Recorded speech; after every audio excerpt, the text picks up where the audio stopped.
Hi, Nick. Hope you're doing well today. All season, I mean, we've talked about this all season. You guys have managed to both concede a high number of corner threes, but defend them at a good rate and overall defend the three ball well.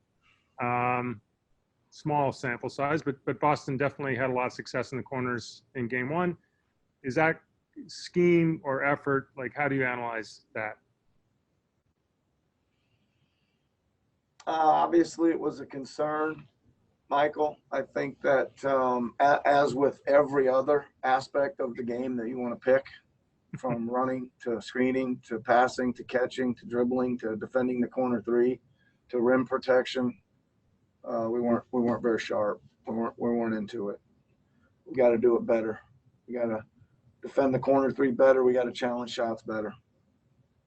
And I'm just presuming with the number of shooters they have on the floor and the number of guys who are threats to get to the paint, to the rim, they're probably a harder team than most to defend both areas, I'm guessing, right?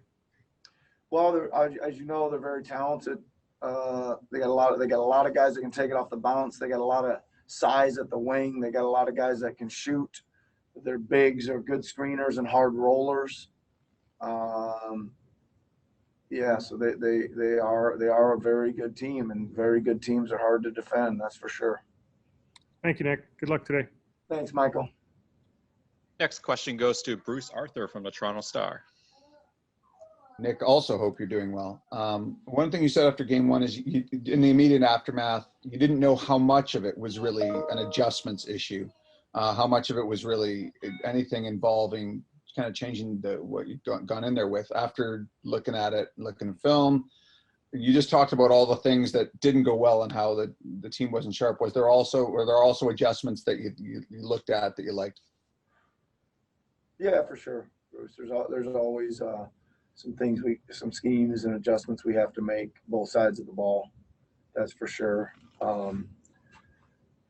But again, it's a combination of adjustments and getting our motor going a little bit better, right? Running a little harder, playing a little faster, just a little bit more mentally and physically in tune.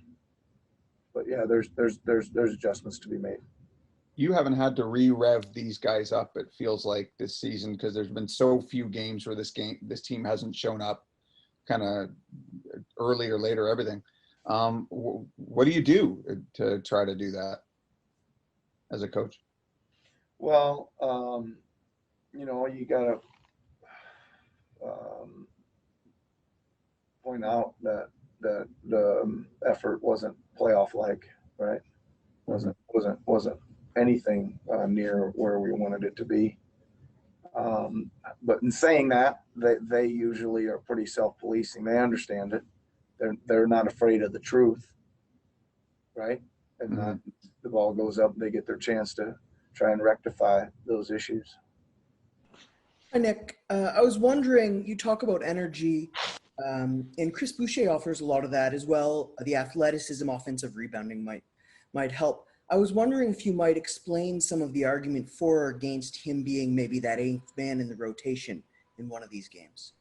Yeah, the arguments for is energy, shot blocking, and actually bucket making. He seems to be able to, get a tip in or put back or space for a three when he enters. So he's got there's a lot for.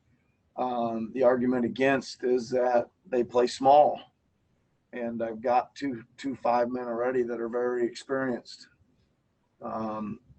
It's tough to play 3 5 men sometimes, so that's all it is. Is it something we might be able to expect? Yep, you might be able to. Thank you. You're welcome. And final question is going to Aaron Rose from SI.com. Hey, Nick. We saw some emotional videos of your guys seeing their families. Were you involved in any of those? Did you see those guys, and how do you think those guys reacted to seeing their families? I think they reacted good. Man, especially when you got small children, it's like, how much they can change when you haven't seen them for a 5-day road trip, you know, let alone a 2-week road trip, let alone a couple month sabbatical here that we're on. So I think there was a lot of you know, if you're a parent at all, that it's a lot of amazement and the vocabulary and the actions and the growth and all that kind of stuff. So pretty interesting. You think it will excite them or motivate them today, or is that kind of just basketball stuff? I think it'll help them. Yep. Thank you. Yep. You're welcome. Sorry, Michael Grange. We're going to sneak in one last question. Hey, Nick, just on that theme, I mean, coaches aren't able to have their kids in. Some of the other players, for whatever reason, chose not to. I mean, is it kind of a little difficult to watch? Some of these families come in and know that you weren't able to bring yours in. I don't know if it's difficult, Michael, because I'm really happy for them. You know, I'm not going to say I was close to shedding a tear yesterday, but it wasn't.